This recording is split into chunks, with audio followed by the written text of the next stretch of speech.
کندهار کې د فارمونو خاوندان وایي چې په بازار کې د وچې شیدو تولید د دوی بازار خراب کړی دی.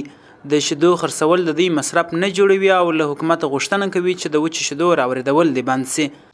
چې ګرمي 8 منه 9 منه در 7 منه پورې شي بیا اواز هم بیا 10 منه مثلا د پورې 11 منه دغه تیر او طبعا دغه رسول دي چې مثلا د خبرې په خو من په یو نیم سر وي په یو سل چاو یا په یو سل سلويش وس په یو سل لاس په یو سل شل دی په دغه بل بود نه خرڅي خو چې دغه وچې شي چې دوی ونه کې دغه سره کم کې موږ به شي چې دغه کندهار ښار کې د شیدو پلورونکي وایي د غوا شیدې ډېرې کارول کیږي خو د وچې شیدو د زیاتو وارداتو له امله وچې شیدې ډېرې کاریږي. د دوی په وینا مخکې یوازې له هند څخه وچې شیدې راوریدېدلې او اوس له ایران څخه هم راوریدېږي. شیدې عموما کندهار ښار کې د غوا شیدې ډېرې کارول کیږي خو اما شیدې چې دی هغه ممکن ارزانه بیا پوډري یا وچې شیدې دي. وچې شیدې ارزانه دي او کارول کېږي ډېر د غوا شیدې ځکه د غوا شیدې ډېری هېوادوال خوښوي او ډېری په مالدارانو سره مرسته کوي.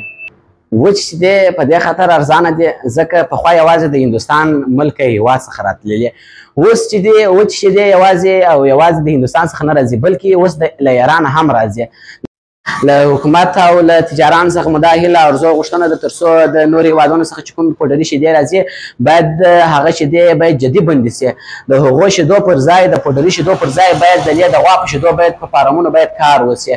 باید د دې غریب ولس سره مرسته وسي. دا کوم شیدې چې اوس زیات خلک چې په دې شیدو اخته دي د غوا په شیدو اخته دي هغه دغه غریبان دي. د دې سره باید مرسته وسي. د دې پر ځای په فارمونو باید کار وسي تر څو زموږ هېوادوال د غوا د شیدو څخه خوند واخلي او د غوا د شیدو کیفیت او ارزښت باید په دې ټولنه کې ډېر سي.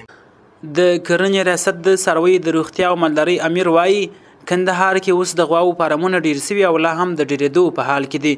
د هغه په وینا د وچې شیدو د وارداتو په اړه یې له وزارت سره خبرې کړي دي. موږ وزارت مقام ته مکتوب استولی دی دوی په جریان کې اچولي دي نو کېدای شي د ملک په سطحه باندې تصمیم ونیسي. مخکې دغه شیدې چې هم راتلې بیا اسلامي امارت د خوا څخه د شیدو باندې تعرفه لوړه سول خو بیا هغه هېوادونه چې شیدې تولیدوي او دوی ته ارزانه بریږي دوی په پراخه کچه مالداري لري هغه د شیدو نرخ نور هم کښته کوي.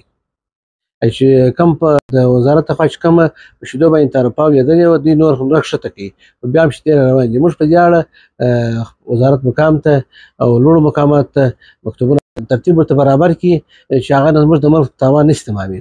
دې باندې موږ انشاءالله هم په جریان کې یو او په حال هم خبر یو نو انشاءالله تصمیم نیول کېږي که خدای کول.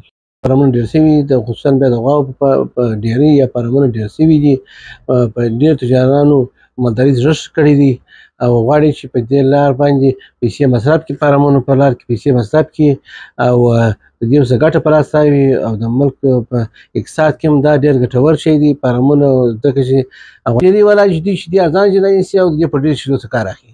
نو په دې اړه موږ د ښاروالۍ سره انشاءالله په تماس کې یو چې موږ ښاروالۍ به ځکه چې موږ کیفیت کنټرول دی د هغو کمیت کنټرول دی نرخ کنټرول دوی موږ سره په ګډه کوي. رئیس سرور هغه وایي د سرپرست حکومت په راتګ سره کارخونې ډېرې سوي د غواو خوراکه په زیات اندازه تولیدېږي چې له دې سره د غواو فارمونه هم ډېر سوي او د وطني شیدو تولید ډېر سوی. هغه وایي له وزارت سره په خبرو کې دي چې شاید پر یادو شیدو محصول زیات کړي. پخوا تر دې چې په کندهار کې فارمونه ایجاد سي د فارمونو ډېروالی کم و موږ اړتیا درلودله تر څو خپل دغه د شیدو اړتیا د بهرني هېوادو څخه د وچو شیدو په واردولو پوره کړو. دلته په کندهار کې کارخانې ډېرې سولې د کارخانو د ډېرښت د پنبې دانې کارخانې ډېرې سولې چې د هغه سره کنجاره رامنځته سوله او د مواشیو یا د غواوو خوراکه دلته موږ پیدا کړله. د دې سره په څنګ کې فارمونه ډېر سوله ځکه غذا یې پیدا سوله. څه وخت چې فارمونه ډېر سوله زموږ د شیدو تکافو یې راپوره کړله تقریبا وچې شیدو پر وارداتو باندې ګمرکي تعرفه لوړه سي چې خوشبختانه هغوی هم مثبت جواب ورکړي چې پخوا 2% وه اوس دا تعرفه تقریبا 40% ته جګه سوې ده.